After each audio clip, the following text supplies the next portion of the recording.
नमस्कार दोस्तों, स्वागत है आप सभी का। दोस्तों, आज की इस वीडियो में हम बात करेंगे लोकतंत्र के उस चौथे स्तंभ यानी कि उस खंबे के बारे में जिस पर कि कुत्ता भी मूतना पसंद नहीं करता, यानी कि मीडिया के बारे में। वैसे दोस्तों, आप सभी को लग रहा होगा कि मैं मीडिया को इतना क्यों गरिया रहा हूँ। आखिर गरियाऊँ भी क्यों ना, जहाँ आज मीडिया की अनदेखी और घूसखोरी के कारण किसान अपनी साल भर की मेहनत रोड पर डाल देता है मीडिया की अटेंशन पाने के लिए, फिर भी उनकी कोई नहीं सुनता। बल्कि जहाँ संबित पात्रा खुद नेशनल टेलीविजन पर जाकर यहाँ मैं थी, तुम थी, कौन थी करता रहता है, तो उसे खुद रोहित सरदाना जाकर बीट देते हैं। तब रसोड़े में कौन था? मैं थी, तुम थी, मैं थी, तुम थी, कौन था रसोड़े में? जबकि कोई डिबेट में अपनी बात रखना चाहे तो ये उसका माइक ही बंद करा देते हैं। दोस्तों, दिल्ली की सड़कों पर किसान कितने ही महीनों से अपनी हक की लड़ाई के लिए लड़ रहे हैं, लेकिन फिर भी ये BND मीडिया वाले उनको फुल्ली इग्नोर कर रहे हैं। साला ये 3 किसान बिल तो GST की तरह हो गए हैं, जिन्हें आज तक कोई समझ नहीं पाया है या फिर कोई समझना ही नहीं चाहता। बात सिंपल सी है दोस्तों, किसानों को अपनी फसलों का न्यूनतम समर्थन मूल्य चाहिए जो कि फिक्स्ड हो और उससे कम रेट में उनका माल कोई खरीद ही ना सके। यह रेट उनको चाहिए। और अगर सरकार किसानों के हक की इतनी ही बात करती है तो सरकार को चाहिए कि वे इस MSP रेट यानी कि न्यूनतम समर्थन मूल्य को इस तरह लागू करे कि कोई किसान के प्रोडक्ट यानी कि उसकी फसल को इससे निचली रेट पे खरीद ही ना सके। अगर कोई MSP से नीचे अगर किसान का उत्पाद या फसल खरीदता है तो उसे डायरेक्ट जेल में जाना चाहिए। अगर ऐसी व्यवस्था सरकार करे तो यह दोस्तों काबिल तारीफ होगा।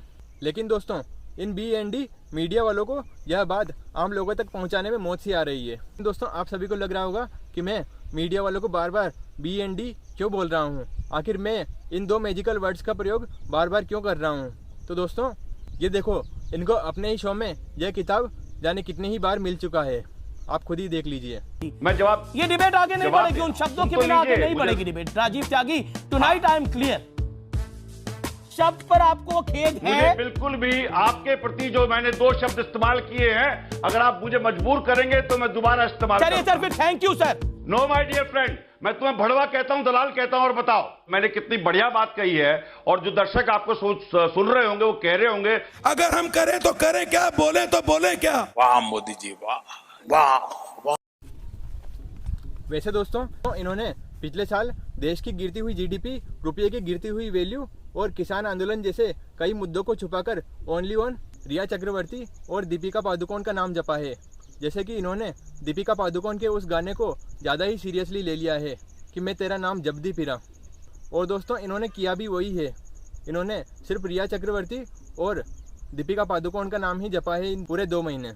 रास्ते से निकल रहे हैं और दीपिका जो ब्लैक कलर की गाड़ी में इस वक्त निकली है, मैं आपको ये अपडेट दे रही हूँ। दीपिका पादुकोण जो डरी हुई थी, दीपिका पादुकोण जो साफ तौर पे ये लग रहा था जैसे दीपिका पादुकोण इस वक्त क्या करेंगी। दीपिका पादुकोण की चेहरे पर पसीना, दीपिका पादुकोण के होश फाख्ता थे। दीपिका पादुकोण की वो गाड़ी देखिए, हम आगे वाली ब्लैक वाली गाड़ी हम उसी के बिल्कुल बगल में वो गाड़ी हम लगाएंगे। और ये देखिए रिपब्लिक भारत इस वक्त दीपिका की गाड़ी के बगल में गाड़ी है। क्या दीपिका ड्रग्स लेती है?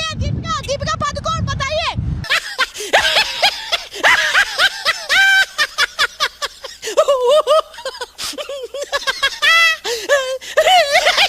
वैसे इतना नाम ये मीडिया वाले भगवान का जप लेते तो इनके कर्मा रिफ्लेक्ट नहीं होते और इनको ये BND मीडिया किताब इनको अपने ही शो में नहीं मिलता। दोस्तों, राष्ट्रवाद के नाम पर ये सारे मीडिया वाले, ये बहन चो सारे मिलके हमको पागल बना रहे हैं। मादर चौथ के बच्चे इतने गांड फटी के ये बड़वे। वैसे पहले भी मीडिया ने कुछ ढंग का काम नहीं किया है, क्योंकि जब हम लोग बच्चे थे तभी हमने इंडिया TV पर कुछ ऐसा देखा जिस पर कि हमारी आंखों को विश्वास नहीं हुआ। क्योंकि इंडिया TV जैसे न्यूज़ चैनल ने उस समय उड़ते हुए बाजों में बच्चों की शक्लों को दिखाया था, और वह भी साधारण बच्चे नहीं, पाकिस्तानी आतंकवादी बच्चे। दोस्तों, उस खबर पर हमने बचपन में इतना विश्वास किया था, लेकिन जब बड़े हुए तो पता चला कि हमारा कट चुका था। चूतिया बनाया तुमको।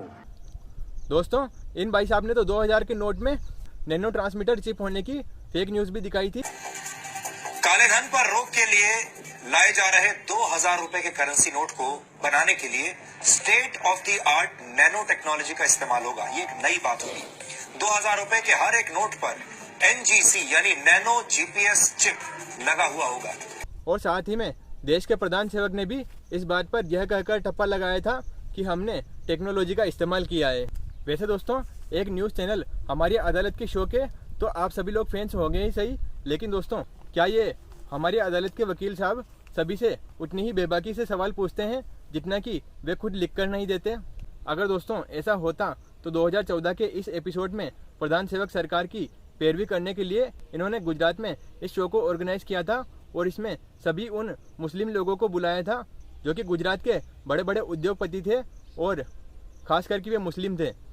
उन सभी को बुलाकर इन्होंने प्रधान सेवक सरकार को क्लीन चिट देने की कोशिश की थी, जिसमें कि इन्होंने ऑडियंस में भी सभी मुस्लिम लोगों को ही बुलाया था।